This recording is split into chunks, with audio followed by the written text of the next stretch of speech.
మరి కాసేపట్లో పిన్నింటికి వెళ్తాం. అమ్మా నాన్న మేము కలిసి సరదాగా గడుపుతాం అని ఆ చిన్నారులు సంబరపడ్డారు. కానీ ఆ సంబరం ఎంతోసేపు నిలవలేదు. విధికి ఆ కుటుంబం మీద కన్ను కుట్టిందో ఏమో. బస్సు రూపంలో వచ్చిన మృత్యువు ఆ పచ్చని కుటుంబాన్ని చిదిమేసింది. కళ్ళెదుటే అమ్మ విగతజీవిగా మారడాన్ని చూసి ఆ పిల్లల గుండెలు పగిలాయి.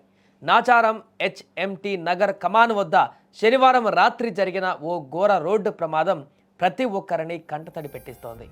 జనగామ జిల్లా పాలకుర్తి మండలం గూడూరుకు చెందిన అనిత తన భర్త అశోక్ ఇద్దరు పిల్లలతో కలిసి పొట్టకుటి కోసం నగరంలోని చిన్న చెర్లపల్లిలో నివసిస్తున్నారు. అశోక్ ఫ్యాన్సీ షాప్ నడుపుతూ కుటుంబాన్ని పోషిస్తున్నాడు. ఆదివారం సెలవు కావడంతో ఉప్పల్లో ఉంటున్నటువంటి అనిత సోదరి ఇంటికి వెళ్లాలని ఆ కుటుంబం నిర్ణయించుకుంది. శనివారం రాత్రి 10 గంటల సమయంలో ద్విచక్ర వాహనం పైన నలుగురు సంతోషంగా బయలుదేరారు. దారి పొడవునా కబుర్లు చెప్పుకుంటూ నవ్వుకుంటూ ప్రయాణం సాగించారు. మరి కాసేపట్లో పిన్ని ఇంటికి వెళ్ళి అక్కడ ఆడుకునేందుకు పిల్లలు అప్పటికే ప్లాన్స్ కూడా వేసుకున్నారు. నాచారం హెచ్ఎంటి కమాన్ సమీపానికి రాగానే వారి ఆనందం ఆవిరైపోయింది. వెనక నుండి వేగంగా వచ్చిన ఏపీఎస్ఆర్టీసీ బస్సు వారి వాహనాన్ని బలంగా ఢీకొట్టింది. ఈ ప్రమాదంలో అనిత బండిపై నుంచి కింద పడిపోగా తలకు బలమైనటువంటి గాయం కావడంతో అక్కడికక్కడే ప్రాణాలు కోల్పోయింది. భర్త అశోక్ ఇద్దరు పిల్లలు మాత్రం గాయాలతో బయటపడ్డారు. ప్రమాదం జరిగిన వెంటనే గాయపడిన పిల్లలు భర్త తేరుకొని చూసేసరికి అనిత రక్తపు మడుగులో విగత జీవిగా పడి ఉంది. అమ్మా లే అమ్మా అంటూ ఆ చిన్నారులు చేసిన ఆర్తనాదాలు అక్కడ ఉన్నవారందరినీ కూడా హృదయాలను కలిచివేశాయి. అక్క ఇంటికి వెళ్తున్నామన్న సంతోషం ఆస్పత్రి పాలైంది. చెల్లి వస్తుందని ఎదురు చూస్తున్న ఆ అక్కకు చెల్లి మరణ వార్త పిడుగులా మారింది. క్షతగాత్రులను చికిత్స కోసం గాంధీ ఆసుపత్రికి తరలించారు. సోదరి ఇంటికి వెళ్లి సంతోషంగా గడపవలసిన ఆ మహిళ అర్ధాంతరంగా అనంతలోకాలకు వెళ్ళిపోయింది.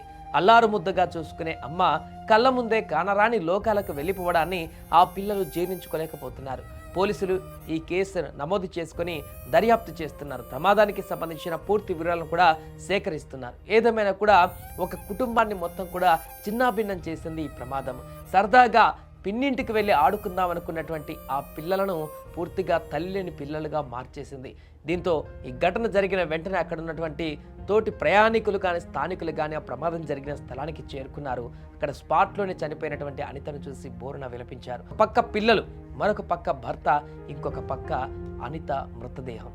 వీటన్నింటిని చూసి పూర్తిగా కన్నీటి పర్యాంతమయ్యారు అక్కడికి వచ్చిన వారందరూ కూడా. పిల్లలు అక్కడ లేచి అమ్మ అమ్మ అని ఆర్తనాదాలు చేస్తున్నటువంటి దృశ్యాలు అక్కడికి వచ్చిన ప్రతి ఒక్కరిని కూడా కంటతడి పెట్టించాయి.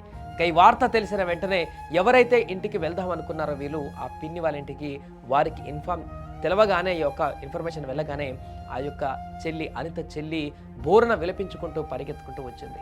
అసలు ఇంటికి రాకున్నా బతికి ఉండే వాళ్ళేమో ఈరోజు ఇంటికి రాకపోయిన తర్వాత అయినా వచ్చిండు వాళ్ళు ఈరోజు ఇంటికి రావడం కారణంగానే ఇలాంటి ప్రమాదం సంభవించిందా అనేటువంటి ఆందోళన, ఆ యొక్క బాధ, ఆ యొక్క విషాదవదనం అయితే వాళ్ళలో కనిపించింది. ఏదేమైనా కూడా ఒక కుటుంబాన్ని పూర్తిగా చిన్నాభిన్నం చేసింది ఈ యొక్క ప్రమాదం.